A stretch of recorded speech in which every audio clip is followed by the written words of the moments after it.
Welcome to the College of Education 10-Minute Research Break, a podcast devoted to highlighting research by Illinois State University's College of Education, faculty, staff, and students. So grab a cup of coffee, get comfortable, and take a break with us. This broadcast is a continuation of an interview with Christy Borders, Stacey Jones Bock, and Nikki Michalak about their chapter focusing on the principles of differentiated instruction and universal design for learning. You provide the readers with nice concrete examples of how and where they could provide differentiated instruction for students with emotional and behavioral disorders in 9 different areas, probably tying this is what I would call matrix. Could you each share one of these areas for adaptation that you personally have had the most success with? Sure, and I think Stacey and I have already hit on this, but one of my favorite ways to differentiate specifically for students with emotional and behavioral disorders is this idea of giving choice, which as you go through the chapter, providing choice falls under input. It's one of the 9 different ways that we could use a strategy to differentiate. And it's allowing students the choice of how are they going to access information, but also how are they going to demonstrate their learning. If you see a classroom where the only product or the only way to demonstrate your learning is through a written test or through a worksheet, that doesn't have meaning for many students. And when you consider students with emotional behavioral disorders, if you can give them options, then they're going to engage with their learning more, activate that affective network, and be able to learn content at a much deeper level. I've seen examples, and one of my favorite ones is off of the Universal Design for Learning website. They illustrate ways in which you can present choice, and students have 4 different ways they could complete a product.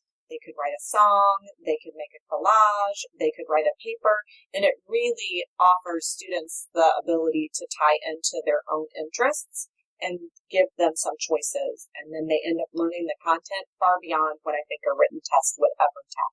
You stole mine. That's why I answer first. I guess another area that I really like is size.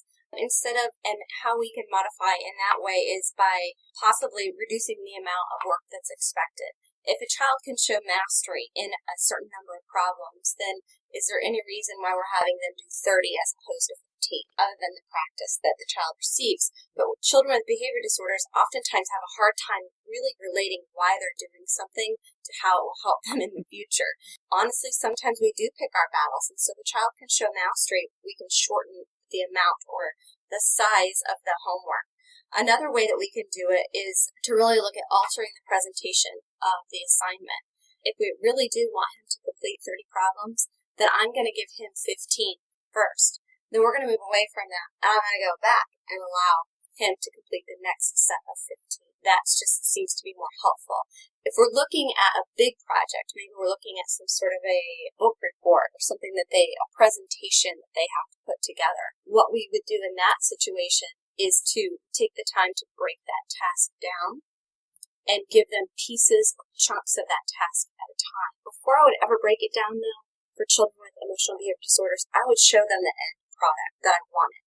So they have to get that big picture to know what they're working for. So I would show them exactly what I wanted, and then I would say, okay, this is what we need to work on first, and then slowly walk them through that project or through that process. So it really is, with children with emotional behavior disorders, obviously there's easy frustration that can come in, especially when you're looking at academics. As I stated earlier, they are behind their typically developing peers, and that's a big source of frustration for these children. And so if we give them unsurmountable tasks, then you're going to see behavior. And when you see behavior, you get nothing done. Probably altering that size is what I would choose. And Nikki, could you share one of the other areas that are for adaptation that you think is the most successful or interesting for our readers that you would like to share? Absolutely. One of the areas that we can provide support is levels of support.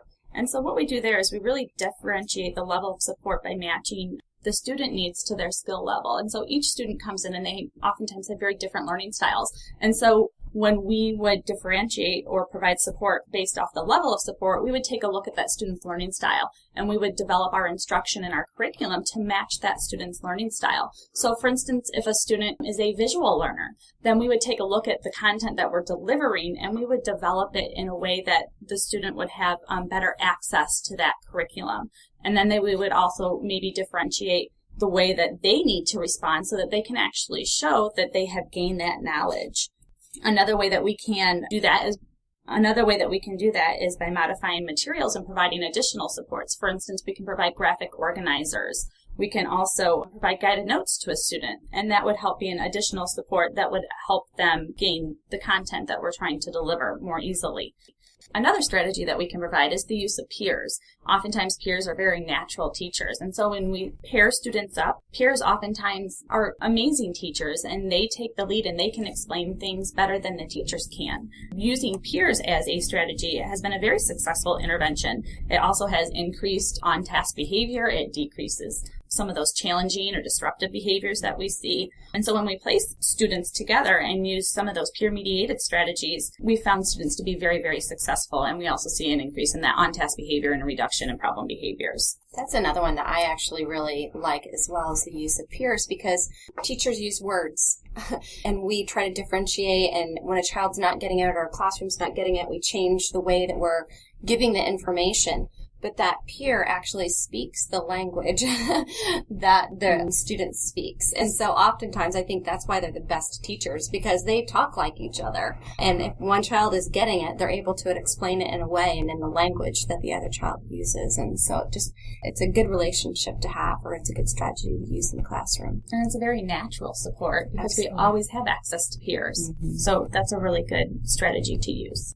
Is it the role of the special education professional to work with the classroom teachers who have the students in the class to think through all these strategies ahead? Are they in the classroom doing it? How does that relationship work with the general classroom teacher and the special educator? There are several different approaches that can be taken to this.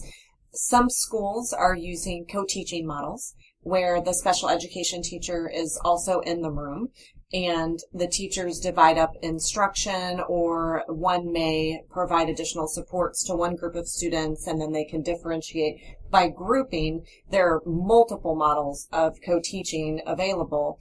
So sometimes schools will select that model. The one thing that concerns me about that is, out of the 6 models of co-teaching, what tends to happen is it's called the one teach, one assist method, where the general education teacher provides the content and then the special education teacher is in there to assist the one student.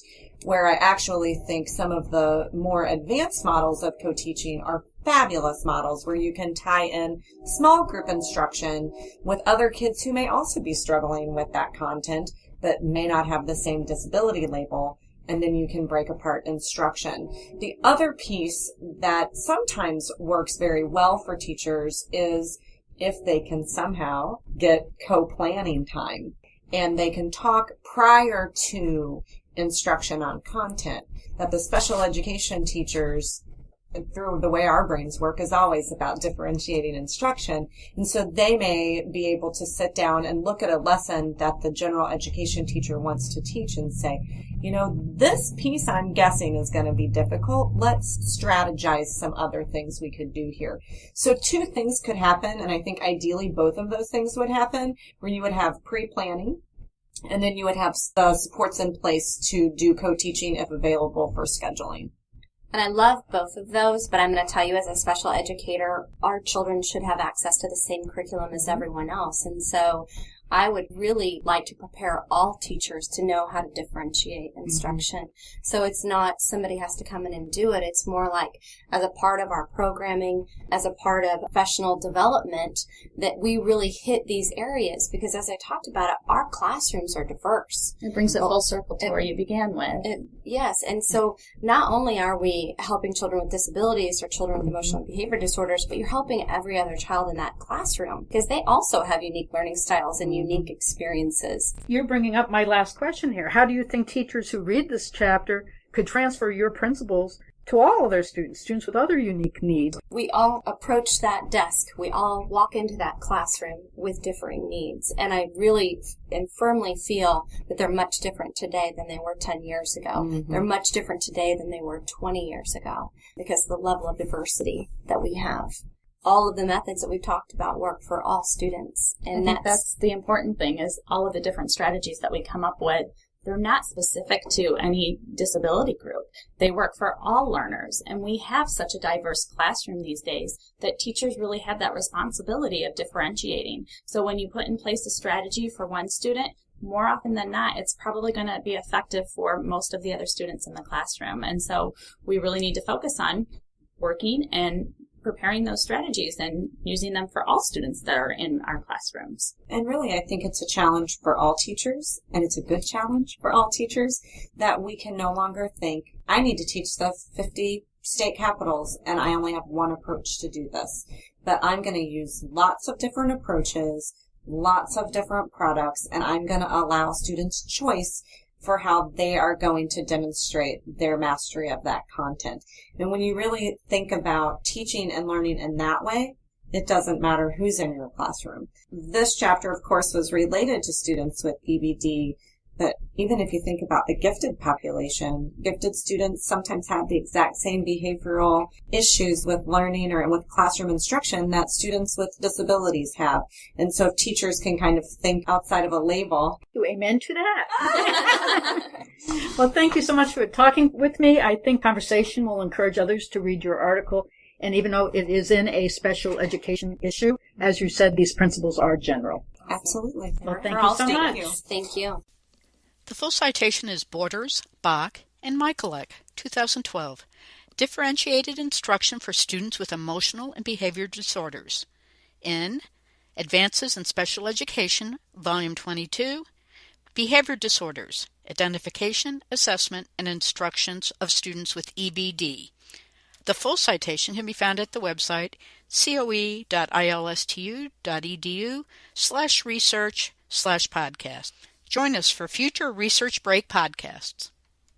This podcast is sponsored by Illinois State University's College of Education, where we strive to assure that all students realize the democratic ideal through our teaching, research, and service to the field of education.